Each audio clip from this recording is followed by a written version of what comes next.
Message de Monseigneur Philippe Christori en ce vendredi 23 juillet 2021. La foi chrétienne est une quête ininterrompue de Dieu. Elle n'est pas facile puisque nous ne voyons pas Dieu. Heureusement, nous pouvons discerner l'œuvre du Saint-Esprit.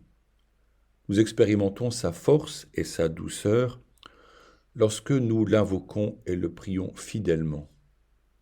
Mais qui est Dieu que nous recherchons et que nous nommons Père ?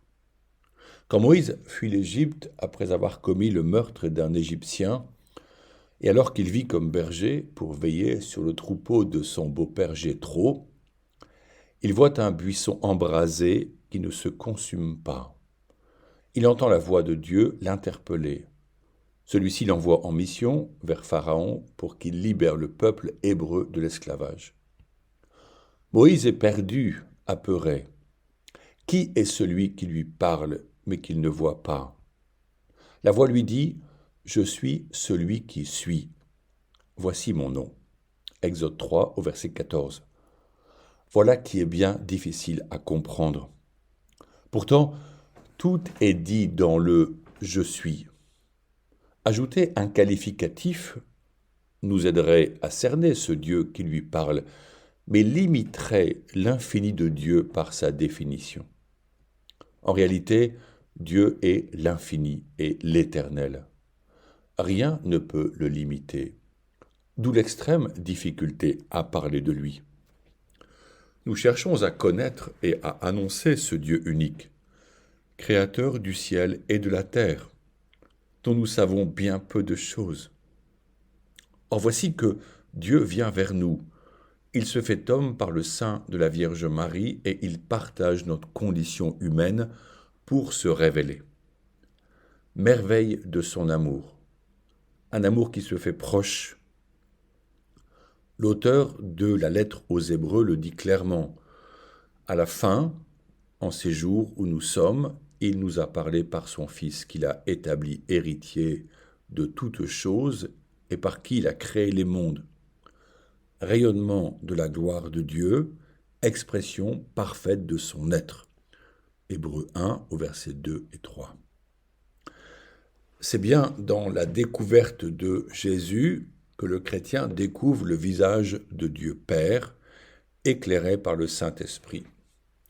Qui m'a vu a vu le Père, dit Jésus. Jean 14 au verset 9. Le programme de notre été peut-il être cette recherche du visage de Jésus ? Demandons-nous comment le découvrir. Assurément, c'est dans la méditation de l'Évangile que se dévoile sa personne lorsqu'il est à l'écoute des gens, va au secours des blessés de la vie, donne son enseignement. Jésus nous attend dans la contemplation lorsque nous le laissons nous parler intérieurement dans l'adoration. Cela peut être en haut d'une montagne, dans la forêt, au bord de l'eau, dans une chapelle retirée, en face du Saint-Sacrement exposé. Chacun trouvera sa paix là où l'Esprit l'attend. Pour continuer notre lecture du merveilleux texte du pape François, La joie de l'Évangile, Evangelii Gaudium, après le second chapitre qui parle des défis culturels et de la crise de l'engagement communautaire, dû au repli ou à toutes les formes d'idolâtrie, c'est vers l'annonce de l'Évangile que le Saint-Père désire nous mener dans ce troisième chapitre. En effet, il n'y a pas d'évangélisation sans annonce explicite du nom de Jésus. L'Église existe pour évangéliser. Comment d'ailleurs ne pas présenter le trésor de la foi à ceux qui n'ont pas eu la chance d'entendre la proclamation de l'Évangile ? Celle-ci passe par divers canaux, la parole de chacun de nous, les écrits des saints docteurs de l'Église, l'enseignement du magistère et bien entendu par la prédication dominicale. Prenons donc un instant sur la partie du texte qui traite de l'homélie. Le Saint-Père désire qu'elle soit et je le cite, une prédication joyeuse, patiente et progressive de la mort salvifique et de la résurrection de Jésus-Christ, au numéro 110. Souvent se pose la question de sa juste longueur, de sa forme et de son contenu. N'est-ce pas très subjectif? Le pape parle des paroles qui font brûler le cœur. Saint Paul dit « La foi naît de ce qu'on entend dire, et ce qu'on entend dire vient de la parole du Christ. » Romains 10 au verset 17. Le prédicateur a la belle et difficile mission d'unir les cœurs qui s'aiment, celui du Seigneur et celui de chaque fidèle. Ces mots sont là pour relier l'Évangile et la vie concrète de ses auditeurs. Le prédicateur devient l'instrument de Dieu, comme la plume du scribe écrit sur le parchemin la parole que l'Esprit inspire, dit la Bible. Le prédicateur s'efface devant la parole vivante, tout en s'engageant afin que les fidèles reçoivent la voix divine qui est claire. Il n'est pas là pour donner son opinion personnelle. Au fond, tout ce qui ne vient pas de Dieu ne devrait pas être dit, mais cela suppose que le prédicateur soit un priant. Nous notons que, au-delà de la question de l'homélie, c'est une règle d'or pour la vie paroissiale. Les membres des équipes pastorales peuvent être en responsabilité s'ils prient chaque jour. En effet, qui ne prie pas parle de lui-même. Qui prie laisse possiblement l'esprit parler par lui lorsqu'il s'agit de réfléchir aux actions à mener. Le pape dit encore, parler avec le cœur implique de le tenir non seulement ardent, mais aussi éclairé par l'intégrité de la révélation et par le chemin que cette parole a parcouru dans le cœur de l'Église et de notre peuple fidèle au cours de l'histoire. Au numéro 144. Au cœur de la préparation du message à donner, il y a la Lectio Divina, qui est la lecture priante de l'Écriture. Puisque l'Esprit Saint inspira le rédacteur qui usa cependant de son vocabulaire et de ses traditions, il importe que le lecteur appelle l'Esprit à lui dévoiler le sens profond du texte pour le rendre vivant et agissant. L'Esprit manifeste la beauté du message. Tous ceux qui prennent la parole devant une assemblée chrétienne seront bien inspirés à relire ces pages d'exhortation pour emprunter la voie de la beauté, selon le propre de chaque culture, pour, et je cite le pape, récupérer l'estime de la beauté pour pouvoir atteindre le cœur humain et faire resplendir en lui la vérité et la bonté du ressuscité. Au numéro 167. Cette partie du texte du pape qui nous fait voir la joie de l'Évangile est axée sur la mission. Nous revenons toujours à notre vocation de disciples missionnaires. Prenons l'exemple de nos familles, où beaucoup de grands-parents constatent que leurs petits-enfants ne sont ni baptisés ni catéchisés. C'est une souffrance. La chaîne de transmission de la foi est interrompue.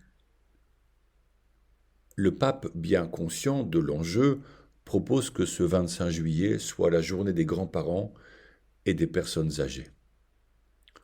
Nous pourrions certes les honorer en les fêtant à leur domicile, par une lettre ou l'envoi d'un cadeau. La messe de ce dimanche pourra les mentionner dans la prière universelle. Cependant, qui détient la responsabilité de la mission vers les enfants? Bien entendu, les parents devraient tenir ferme la barre du bateau et permettre à leurs enfants de découvrir que l'Esprit Saint souffle dans les voiles. Mais, me semble-t-il, les aînés ont la mission de prier intensément pour les jeunes générations en s'accrochant à leur chapelet. Celui-ci est souvent dans le tiroir et doit passer dans la poche, puis de la poche à la main qui l'égrènera fidèlement. Cela peut-il être une mission pour l'été? Mettons-nous sans relâche en présence de la Vierge Marie pour méditer les mystères de la vie de Jésus. Au cours des missions paroissiales qu'il animait en Bretagne et en Vendée, Saint Louis-Marie Grignon de Montfort a converti maints villages de cette façon. Les personnes âgées sont les merveilleux témoins de la foi, et il n'est pas rare qu'un ou une adolescents gardent la foi grâce à la persévérance d'un grand-père ou d'une grand-mère. Ô combien ce rôle importe. C'est ainsi d'ailleurs que la foi chrétienne orthodoxe s'est maintenue en Union soviétique malgré les atroces persécutions communistes et les assassinats de quasiment tout le clergé russe. Je voudrais ajouter un mot pour les victimes des inondations en Allemagne et en Belgique. Nos pays se ressemblent. Nous bénéficions de moyens techniques formidables, mais nous sommes fragiles. Nous sommes comme des nains juchés sur des épaules de géants, pour reprendre l'expression de Bernard de Chartres. Nos sociétés ressemblent peut-être aux personnages géants faits de fer que le prophète Daniel voit, mais dont les pieds sont d'argile et qui va s'écrouler. La nature nous rappelle que nous ne sommes pas les maîtres de la vie. Nous jouons aux apprentis sorciers, notamment avec les nouvelles lois sur les sciences liées à la reproduction humaine, sans tenir compte des conséquences des choix faits pour les générations futures. Le pape parle de sobriété. Puissions-nous méditer sur cela. Les morts et les disparus des inondations en partie provoquées par le changement climatique pourraient être demain des habitants de notre pays. Prions et réfléchissons pour un avenir porteur d'espérance et œuvrons avec nos talents ensemble en vue du bien commun. Notre-Dame de Chartres est bien présente et nous aimons la prier. Ensemble, demandons-lui des vocations consacrées et prions pour les couples et les familles. Souvenez-vous, ô très miséricordieuse Vierge Marie, qu'on n'a jamais entendu dire qu'aucun de ceux qui ont eu recours à votre protection implorait votre assistance ou réclamait vos suffrages et était abandonné. Animée de cette confiance, ô Vierge des Vierges, ô ma mère, je viens vers vous, et gémissant sous le poids de mes péchés, je me prosterne à vos pieds. Ô Mère du Verbe incarné, ne méprisez pas mes prières, mais écoutez-les favorablement et daignez les exaucer. Amen.